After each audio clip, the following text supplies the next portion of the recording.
60,000 सैनिक, कब्जे की पूरी तैयारी, इजराइल का मिशन गाजा शुरू। इजराइल हमास युद्ध अब एक ऐसे निर्णायक और भयावह मोड़ पर आ खड़ा हुआ जहां इजराइल ने गाजा शहर पर पूर्ण और अंतिम कब्जे के लिए अपनी पूरी सैन्य शक्ति झोंक दी। ये कोई साधारण सैन्य अभियान नहीं, बल्कि हमास के राजनीतिक और सैन्य दिल को हमेशा के लिए कुचल देने के लिए एक अंतिम दृढ़ प्रतिज्ञा जैसा है।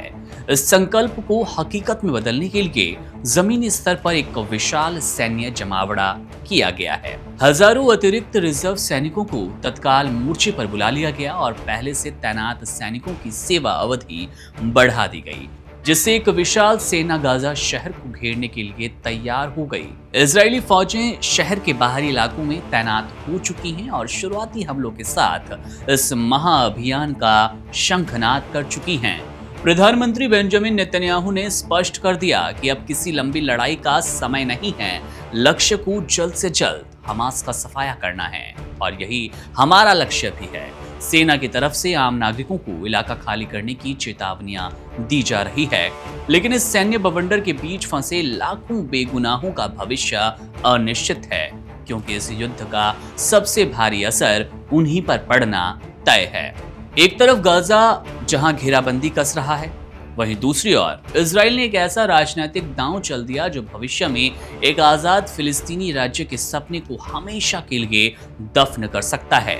सरकार ने वेस्ट बैंक में उस विवादित E1 बस्ती योजना को अंतिम मंजूरी दे दी जो दशकों से अंतर्राष्ट्रीय दबाव के कारण अटकी हुई थी। ये योजना यरूशलेम के पूर्व में एक ऐसे रणनीतिक क्षेत्र में यहूदी बस्तियां बसाएगी जो वेस्ट बैंक को भौगोलिक रूप से 2 टुकड़ों में बांटने वाला है, जिससे एक संगठित फिलिस्तीनी राष्ट्र की स्थापना लगभग असंभव हो जाएगी। ये कदम इजराइल के उस गहरे इरादे को जाहिर करता है जिसके तहत वे वेस्ट बैंक, पूर्वी यरूशलेम और गाजा पर अपनी स्थायी नियंत्रण चाहता है। ये वही इलाके हैं जिन्हें फिलिस्तीनी अपने भविष्य की मातृभूमि मानते हैं। अंतर्राष्ट्रीय समुदाय इन बस्तियों को अवैध मानता रहा, लेकिन अब इजराइल ने साफ कर दिया कि वे अपनी सुरक्षा और भविष्य को लेकर किसी बाहरी दबाव के आगे झुकने नहीं वाला। इजराइल के इन दोहरे और आक्रामक कदमों पर गाजा पर सैन्य आक्रमण जैसी स्थिति निश्चित रूप से बनेगी और वेस्ट बैंक में बस्तियों का विस्तार पूरी दुनिया में चिंता और आक्रोश की एक लहर पैदा कर रहा है। संयुक्त राष्ट्र ने गाजा में एक अभूतपूर्व मानवीय तबाही की चेतावनी दी, जहां शहर पर पूर्ण कब्जे की कोशिश लाखों लोगों की मौत और विस्थापन का कारण बन सकती है। हमास ने इसे एक नागरिकों के खिलाफ खुला युद्ध अपराध बताया, लेकिन इस बार विरोध की आवाजें सिर्फ बाहर से नहीं बल्कि इजराइल के भीतर से उठ रही है। हमास के कब्जे में मौजूद बंधकों के परिवार और हजारों आम नागरिक रोजाना सड़कों पर उतरकर सरकार के खिलाफ प्रदर्शन कर रहे हैं।